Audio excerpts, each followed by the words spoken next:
कि मैं दावे के साथ कहता हूं कि 450 करोड़ का घोटाला जेपीएससी के अंदर हुआ है। और जेपीएससी मामले पर मुख्यमंत्री हेमंत सोरेन का बयान आया है और उन्होंने कहा है कि सबसे अधिक स्थानीय बच्चे इस परीक्षा में शामिल हुए और पास हुए, इसीलिए इन लोगों यानी कि बीजेपी के पेट में दर्द हो रहा है, इसीलिए दर्द हो रहा है।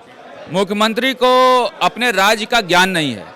मुख्यमंत्री को ये पता नहीं है कि यहाँ पर 10% एसटी के लिए रिजर्व्ड कैटेगरी है, 14% ओबीसी के लिए है और 26% आपका रिजर्व्ड है एसटी के लिए, यानी कि और ईडब्ल्यूएस इकोनॉमिक वीकर सेक्शन के लिए 10%, यानी कि 60% की कैटेगरी में कोई बाहरी लोग एग्जाम दे ही नहीं सकते हैं। इसका मतलब क्या हुआ कि 40% जो बचे हुए कैटेगरी हैं, जो अनरिजर्व कैटेगरी है, उसी में कहीं ना कहीं आउटसाइडर्स आए होंगे। 60% में आउटसाइडर्स को आने का कोई सवाल नहीं उठता है। अब मुख्यमंत्री जी को यह क्लैरिफाई कर देना चाहिए कि 25% मुख्यमंत्री जो बोल रहे हैं कि आउटसाइडर्स आए हैं, वो ओवरऑल बात कर रहे हैं या अनरिजर्व कैटेगरी के बात कर रहे हैं। जो उनकी बयान से ये प्रतीत होता है कि वो ओवरऑल बोल रहे हैं कि 75% स्थानीय हैं और 25% बाहरी हैं।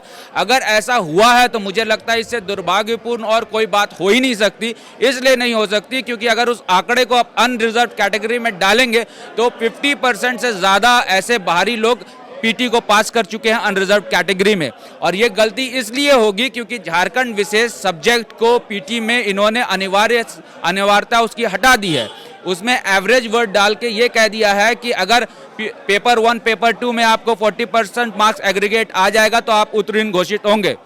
इसलिए जो पीटी की एग्जाम में जो त्रुटि सरकार के तरफ से हुई है झारखंड विशेष सब्जेक्ट से वो बाहर हटाने का, इसका ये परिणाम है कि 50% से ज़्यादा अनरिजर्व कैटेगरी में बाहर के लोग आ चुके हैं। इसलिए सरकार को ये क्लैरिफाई करना चाहिए कि 25% का आंकड़ा जो सरकार बोल रही है वो ओवरऑल आंकड़ा है या अनरिजर्व कैटेगरी की बात कर रहे हैं। सरकार का ऐसा बोलना क्या लगता है कि अब सरकार बैक नहीं होने?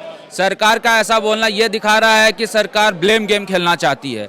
सरकार बार बार ये स्टेटमेंट देती है कि 6 जेपीएससी का एग्जाम्पल देती है। सरकार बार बार ये कहती है कि हम लोग 25% मात्र ही बाहर के लोगों को यहाँ पे लाए हैं। इसका मतलब सरकार त्रुटि को समझने के लिए तैयार नहीं है। सरकार एक एफआईआर करे जेपीएससी कमीशन के भी ऊपर कि किस प्रकार ओएमआर शीट गायब हो गया और उसके बाद आपने यहाँ पर पास घोषित कर दिया अभ्यर्थियों को, वैसा वो नहीं कर रही है। उल्टा उसके क्या कर रही है सरकार जो धरना स्थल पर वैसे अभ्यर्थी बैठे हैं जिन्होंने कहीं ना कहीं इस घोटाले को उजागर किया, उसको जेल के अंदर डाल रही है, नजरबंद कर रही है, जो दुर्भाग्यपूर्ण है। सरकार सीरियस नहीं है जेपीएससी रिजल्ट को लेकर। इसलिए क्योंकि मैं दावे के साथ कहता हूं कि 450 करोड़ का घोटाला जेपीएससी के अंदर हुआ है और सरकार इस चीज को कैंसिल करती है तो कहीं ना कहीं मलाई खाने से वंचित हो जाएगी सरकार। TheFollowUp.in, like, share and subscribe.